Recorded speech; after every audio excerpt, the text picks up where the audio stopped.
안녕하세요. 네, 안녕하세요. 서울 마포에 있는 깨비도령입니다. 네, 선생님. 네. 요즘 브레이브걸스 네. 룰린 혹시 아세요? 너무 알죠? 너무 알아. 그게 제가 유튜브를 보는데 뭐 이제 전쟁 날 때 이 노래 틀어주면 뭐 북한군이 뭐 항복을 한다 뭐 이러면서 그게 군부대 이제 위문 공연 갔을 때 군인들의 모습을 뭐 이렇게 호응하는 거, 관객의 호응들을 많이 찍어 놓은 영상이고, 뭐 댓글로 막 뭐 정말 뭐 좋은 노래 같다, 뭐 군인들 호응하는 거 재밌다, 뭐 이런 영상들이 올라와서 정말 신기루잖아요. 갑자기 2017년도에 나왔던 노래가 역주행에 성공하면서 뭐 요새 1위를 막 하고 다니잖아요. 그중 이제 그 멤버 중에 한 명이 2018년에 나한테 전보로 왔었다.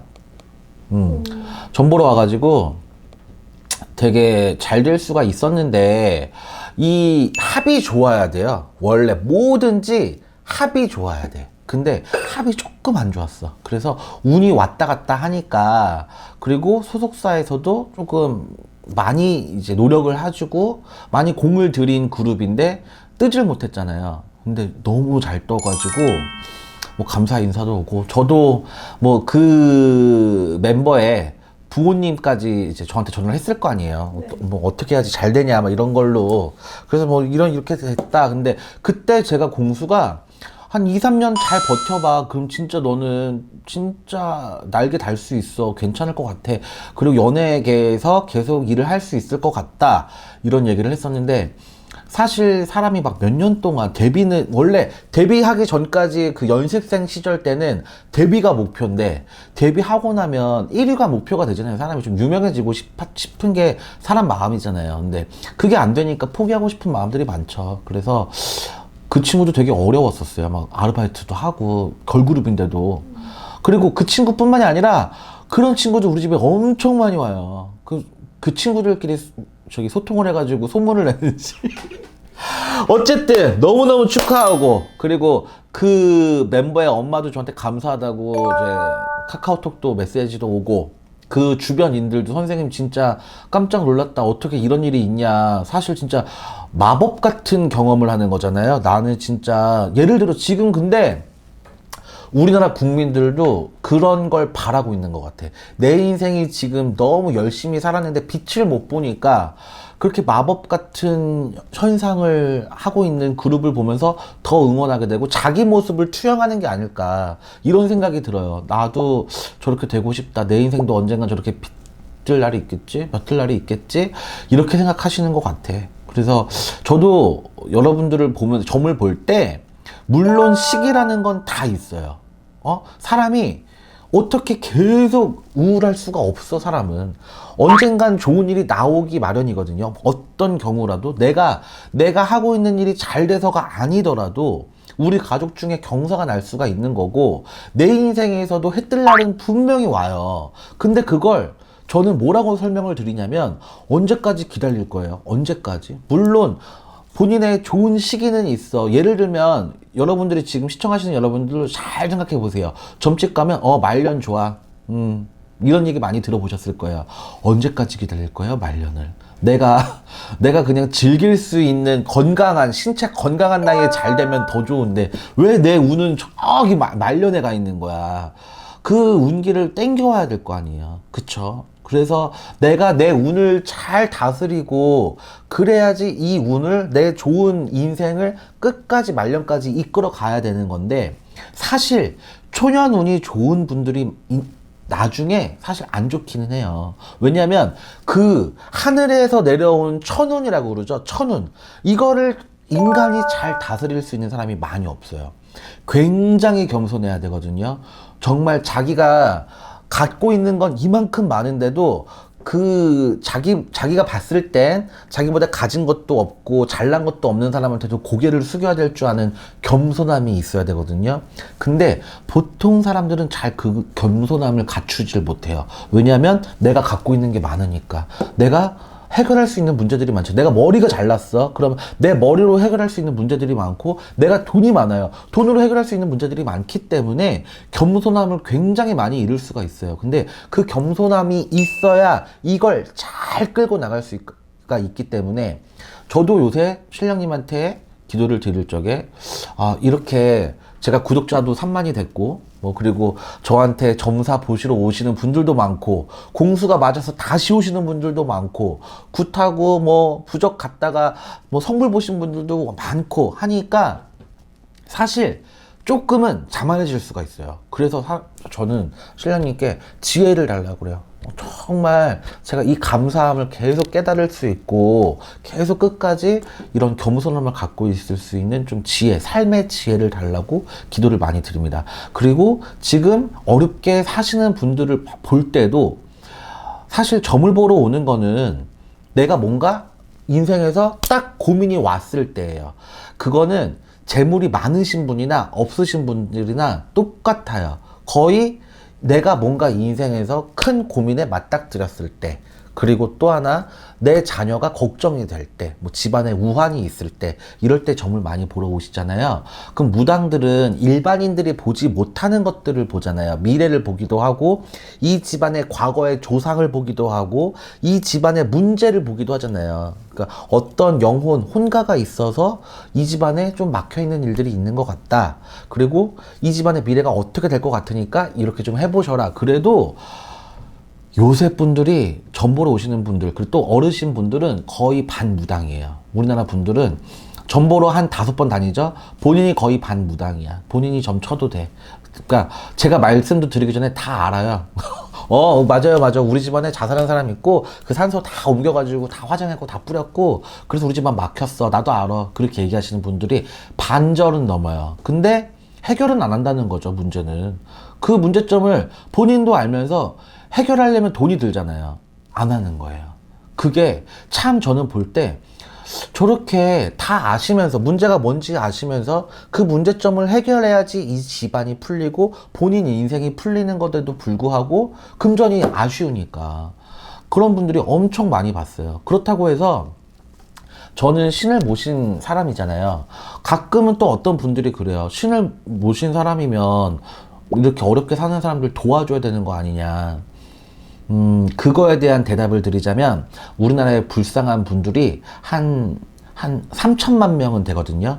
3천만 명은 되면 그분들을 제가 다 도와드리려면, 제가 거의 우리나라 재벌급 순위에 5손가락 안에 들면 그렇게 해드릴 수 있어요. 근데 저도 그렇게 3천만 명을 다 도와줄 만큼 돈이 없잖아요. 그래서 사람들이 본인이 가서 기도하는 거잖아요. 예를 들면 기독교, 본인이 가서 회개 기도하고 철야 기도하고 새벽 기도 가고 그러시잖아요. 자, 절, 본인이 가서 시주하고 108배하고 하잖아요. 성당, 본인이 가서 돈 내고 기도하고 고해성사 하죠. 여긴 아니란 말이에요. 여기는 본인이 고민을 갖고 끌고 들어와요. 이 고민을 해결해 주세요 하고 저한테 의뢰를 하는데, 정말 없으신 분이 한 분 있었어요. 정말 없으신 분이, 나이도 이제 많으시고 금전은 정말 벌 데가 한 군데도 없고 몸은 아프고 치료비도 없고 하신 분이 있어요. 저희 신당에 뭘 올리셨냐면 국수 있죠? 먹는 그 소면 국수를 이만큼 해가지고 오셔가지고, 제가 진짜 올릴 건 없고 사실은 상담비도 부담됐었는데 선생님이면 도와주실 수 있을 것 같아서 왔습니다. 근데 국수를 갖고 오신 거예요. 그거라도 올리는 정성이 어디예요, 사실. 저희 신령님들은 얼마 내! 이렇게 하시는 분들도 아니고, 그 정성을 좀 깊게 받아주신 것 같아서 그분이 지금은 많이 편해지셨다고 전화도 오기도 하고, 암투병이셨기 때문에 엄청 힘들어 하셨는데, 금전도 없으시고 힘들어 하셨는데, 치료 잘 받고 계시고 조금씩 건강을 회복하고 계시는 분도 계십니다. 그래서 여러분들이 뭔가 문제를 해결할 때는 그래요. 산 사람한테도 뭔가 부탁을 할 때는 맨입으로 하진 않잖아요. 그리고 여러분 슈퍼 가서든 음식점 가서든 저기 다 불쌍한 사람이니까 그냥 주세요 이러고 나오지 않잖아요. 그러니까 얼마 정도의 금액을 지불을 해야지 그 물건을 얻을 수 있는 거잖아요. 근데 그분이 갖고 싶은 건 돈이에요. 돈. 나 장사하는데 돈 많이 벌고 싶어요. 근데 무료로 해주세요. 이거 정말 너무 황당한 얘기잖아요. 내가 그래, 본인 불쌍한 거 알겠어. 고생했고 인생에서 고생하셨고 힘들게 사신 거 알고 뭐 남편도 없어 자식도 없어 그냥 호롤 단신으로 힘들게 사신 건 알겠어요. 이해해요. 근데 그분이 이제 좀 안타까운 상황이라고 해서 그분 돈 많이 벌게 해달라고 제가 공짜로 여기서 맨날 빌어드릴 수는 없잖아요.